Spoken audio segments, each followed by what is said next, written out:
So hi guys, in this video we're going to discuss about career gap, difference between career gap and education gap. So is and our companies will accept if you are having a career gap. So దాని గురించి and also companies accept చేస్తాయి if you are having education gap. First of all, we need to understand what is difference between these two. And ఎంతవరకు acceptancy అనేది చేయడానికి possibility ఉంటుంది అని చెప్పి దాని గురించి మనం మాట్లాడుకుందాము. అండ్ సో దీనికి మాట్లాడుకునే ముందు ఒక చిన్న విషయం వీ నీడ్ టు డిస్కస్ అండి. What is real time? What is real time? Real time అంటే ఒక ప్రాజెక్ట్ అయినా, రియల్ టైం అంటే గివింగ్ సమ్ ప్రాజెక్ట్స్ లేకపోతే ఒక ప్రాక్టీస్ లాగా ఇచ్చి చేయించడమేనా? అసలు వాట్ ఈస్ రియల్ టైం అనేది మనం తెలుసుకోవాలి. ఇప్పుడు real time in the sense not only in the perspective of subject but also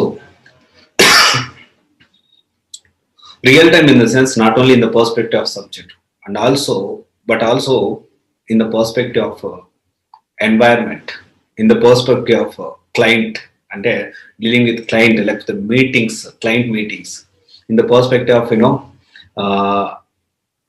లేకపోతే క్లయింట్ కాల్స్ కానివచ్చు, స్టాండప్ కాల్స్ కానీ, లేకపోతే జామ్ మీటింగ్ అంటే జస్ట్ ఏ మినిట్ మీటింగ్స్ కానీ, ఇవన్నీ కూడా చాలా ఇంపార్టెంట్. చాలా మంది ఏంటి అంటే real time in the sense real time ప్రాజెక్టులు ఇస్తున్నారు, రియల్ టైం ప్రాజెక్టులు ఇస్తున్నారు. కరెక్ట్, రియల్ టైం ప్రాజెక్ట్ ఒక టెక్నికల్ పాయింట్ ఆఫ్ వ్యూలోని మనం ఆలోచిస్తున్నాం. బట్ ఇక్కడ టెక్నికల్ పాయింట్ ఆఫ్ తో పాటు ఒక ఆ ఎన్వైరన్మెంట్ లో మనం ఎంత వరకు మనము ఫ్లెక్సిబుల్ గా మూవ్ అవ్వగలుగుతాం అనేది కూడా ఇక్కడ చాలా ఇంపార్టెంట్. ఎక్స్పీరియన్స్ పెట్టి వెళ్తున్నప్పుడు ఒక డమ్ లాగా, ఫ్రెషర్ లాగా ఉంటే డెఫినెట్ గా తెలిసిపోతుంది, అరే బాబు so candidate through some fake experience ద్వారా వచ్చాడు అని చెప్పి ఈజీగా ఏంటి అంటే తెలిసిపోతుంది. టెక్నికల్ వర్డ్స్ అనేవి ఇక్కడ ఇంపార్టెంట్. ఆ టెక్నికల్ వర్డ్స్ అనేవి ఎప్పుడు తెలుస్తాయి? ఒక ఎన్వైరన్మెంట్ లో ఉన్నప్పుడు, ఎప్పుడైతే మనం మీటింగ్స్ అటెండ్ అవుతున్నప్పుడు, లేకపోతే ఒక క్లయింట్ కాల్స్ అనేవి అంటే లేకపోతే స్టాండప్ కాల్స్, ఎవ్రీడే మీటింగ్స్ జరుగుతాయి. స్టాండప్ కాల్స్ లేకపోతే స్క్రమ్ మీటింగ్స్ అంటే నథింగ్ బట్ డైలీ అనమాట, డైలీ ఉంటాయి. ఈ కాల్స్ ఎందుకంటే status, to know the status of work. ఎప్పుడు మనం ఆ స్టేటస్ ఆఫ్ వర్క్ ని ఇవ్వగలుగుతాం? మనం వర్క్ చేసినప్పుడు. At the same time work చేయడం ఎంత ఇంపార్టెంటో దానికి సంబంధించిన టెక్నికల్ వర్డ్స్ తెలియడం చాలా ఇంపార్టెంట్. ఇక్కడ సడన్ గా మనం వర్క్ చేస్తున్నప్పుడు టెక్నికల్ వర్డ్ సంబంధించి సో ఏంద్ర బాబు అని అడిగితే మనం చెప్పలేము. Until unless we know that, అంటే మనకు తెలిస్తే చెప్పగలుగుతాం, తెలియకపోతే డెఫినెట్గా చెప్పలేము. ఒకవేళ తెలియకపోతే మనం ఎలా దానికి సమాధానం చెప్పాలి? Real time project in the sense ఇవన్నీ కూడా కవర్ అవుతాయి, ఇవన్నీ కూడా కవర్ అవ్వాలి. ఎన్వైరన్మెంట్ అనేది చాలా important. And for your kind information, work from home అనేది ఆల్మోస్ట్ ఎండ్ స్ట్రెస్ అంటారు కొంతమంది. వెంటనే లేదండి, మా ఫ్రెండ్ ఇంకా కొంతమందికి వర్క్ ఫ్రమ్ హోమ్ కంటిన్యూ అవుతుంది అని చెప్పి. But majority of companies are planning to work from office only. And ఇంకొక కైండ్ ఇన్ఫర్మేషన్, ఈరోజు I have read one article about IBM company అనేది ఇంకా పడిపోతుందా, కొలాప్స్ అవుతుందా అనేది ఒక ఆర్టికల్. దానికి సంబంధించి so Arvind Krishna, CEO of IBM, ఏమో అంటే దానికి సంబంధించి ఏజ్ అయిపోతా ఉన్నారు, అతని నుంచి బయటకు వస్తారా? ఎందుకంటే ఐబిఎం లో టాప్ పొజిషన్ లో ఉన్న వాళ్ళందరూ కొంచెం ఏజ్ అయిపోయారు అని చెప్పి ఒక ఆర్టికల్ అయితే చదివాను. సో ఎకనామిక్ టైమ్స్ లో వచ్చింది, you can read about that. So can Arvind Krishna ferry IBM out of the business అని చెప్పి దానికి సంబంధించిన టైటిల్ అయితే, ఆర్టికల్ టైటిల్ అయితే. సో ఇక్కడ నెక్స్ట్ ఎవరన్నా ప్లాన్ చేసుకోవాలి అంటే ఒకసారి థింక్ చేయండి దీని గురించి. సో దాని గురించి పక్కన పెడితే, సో రియల్ టైమ్ సినారియోస్ అనేది ఇక్కడ చాలా important. And work from real time scenarios అంటే not only technical in the point of technical aspect, but in the point of and scrum meetings, how you behave with colleagues, and also everything will calculated అండి. ప్రతి ఒక్కటి observe చేస్తారు, మనం observe చేయలేదు అనుకుంటాం, అంతా observe చేస్తారు. సో ఇవన్నీ కూడా మనం ఆలోచించాలి.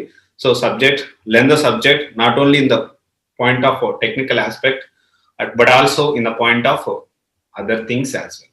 So when it comes to career gap and education gap, career gap అంటే మనము ఇంటర్ అయిపోయి 10th అయిపోయింది, ఇంటర్ అయిపోయింది, తర్వాత BTech or degree or MBA అయిపోయింది.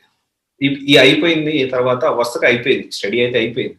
బట్ ఏంటి అంటే మనం జాబ్ అంటే ఇమీడియట్ గా సాఫ్ట్వేర్ రాకుండా we went to some other streams like if you assume that మనం కొన్ని గవర్నమెంట్ జాబ్స్ ప్రిపేర్ అయ్యాము, లేకపోతే వి ప్లాన్ ఫర్ ఎంఎస్, లేకపోతే రకరకాల కారణాల వల్ల మనము ఈ వేరే వేరే ఉండడం వల్ల ఫైనాన్షియల్ వాట్ ఎవర్ ఇష్యూస్ వల్ల గ్యాప్ అనేది వచ్చింది. దీని కెరీర్ గ్యాప్ అంటారు. Education gap in the sense inter అయిపోయింది, ఇంటర్ అయిపోయిన తర్వాత నేను డిగ్రీ ఆర్ బీటెక్ జాయిన్ అవ్వకముందు ఒక 2 years అనేది నాకు వేస్ట్ అయింది.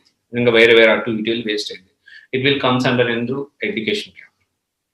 అంటే ఎడ్యుకేషన్ రెగ్యులర్ గా కాకుండా ఇర్రెగ్యులర్ గా అయింది, కొంచెం మధ్యలో గ్యాప్ వచ్చింది. ఎంతవరకు కన్సిడర్ చేస్తారు, కంపెనీస్ ఎంతవరకు యాక్సెప్ట్ చేసే ఛాన్స్ ఉంది?